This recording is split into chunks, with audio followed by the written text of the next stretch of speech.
पुण्यात पडलेल्या मुसळधार पावसामुळे सिंहगड रोडवरच्या एकता नगरमध्ये पाणी मोठ्या प्रमाणावरती शिरलेलं होतं आणि हे पाणी थेट दुकान त्याचबरोबर पार्किंगच्या घरामध्ये शिरलं.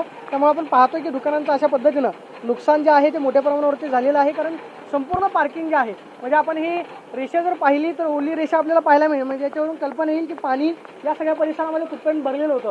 हा सगळा परिसर जो आहे तो पाण्यानं भरलेला होता. त्यामुळे इथल्या दुकानांचं सुद्धा मोठ्या प्रमाणावरती नुकसान झालंय.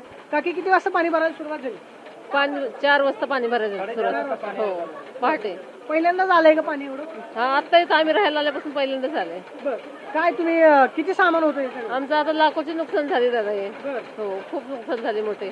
तुमचं सगळं ह्याच्यावरती चालू? त्याच्यावरच चालतंय आमचं सगळं. बरं. हा आता हे गेलं आता आम्ही काय करायचं? बरं. हा. आम्हाला काहीतरी भरपाई द्यायची काहीतरी करून. बरं. त्याच्याशिवाय आम्ही जगू शकत नाही. बरं. हा दुसरा काहीच आमचा धंदा नाही. त्याच्यावरच सगळं चालतंय आमचं. त्यामुळे किती किती माल भरला होता? कधी माल भरला? माल भरपूर होता. लोकांचा माल असतो. आम्हाला लोकांचा माल येतो. शिवायला लोकांचा माल आहे सगळा. बरोबर. आता आम्हाला त्यांना भरपाई करून द्यायला लागणार सगळं. बरोबर. हा. आम्हाला तुम्ही काहीतरी करून द्यायचं आता. तुम्ही पण इथं दुकानात चालवता? हो दुकानात. किती नुकसान झालं तुमचं? लाखोंचं नुकसान झालं. 4 रडू नका कारण पाऊस एवढा होता सगळं झालं. मग आता ह्या सगळ्या परिस्थितीमधून आता वाट काढली पाहिजे कशी तरी.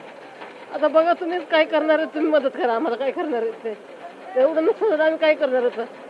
काकी तो सगळं तुमच्या याच्यावरच चालायचं? हो याच्यावरती चालत होतं. बरं. तुम्ही पण दुकानामध्ये मदत करता? आम्ही नवरा बायको आहे दोघे. बरं. बरं.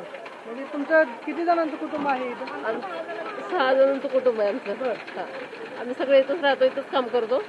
सगळंच गेलं आमचं. आता काहीच नाही राहिलं इथं. खरं तर वाईट परिस्थिती आहे. या सगळ्या लोकांच्या डोळ्यामध्ये पाणी आहे. हे सगळे सांगतायत की इथं पाणी एवढ्या मोठ्या प्रमाणावरती होतं.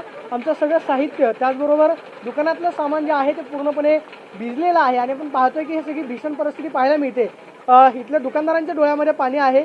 कारण संपूर्ण व्यवसाय संपूर्ण कुटुंब या सगळ्या खरं तर छोट्याशा दुकानावरती चालतं. मात्र हे सगळे साहित्यच आता भिजलंय तर आम्ही करायचं काय? त्यामुळे आम्हाला मदत मिळावी ही सगळी खरं तर अपेक्षा इथल्या सगळ्या नागरिकांची आहे. त्यामुळं प्रशासनाकडून या सगळ्या नागरिकांना मदत केली जाते काही पाहणं महत्त्वाचं असणार आहे. कारण डोळ्यातले अश्रू त्यांचे सांगतायत मोठ्या प्रमाणावरती नुकसान झालेलं आहे. त्यामुळे महानगरपालिकेकडून लवकरात लवकर पंचनामे करून या सगळ्या लोकांना मदत मिळावी एवढीच अपेक्षा इथल्या नागरिकांकडून व्यक्त केली जाते. Camera person Abhijit Keshavswami, Pradeep Kapse, TV9 Marathi, Pune.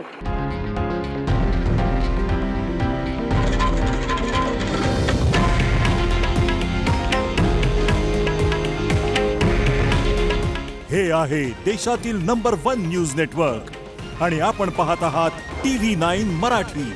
काळजी तुमची, हित महाराष्ट्राचं.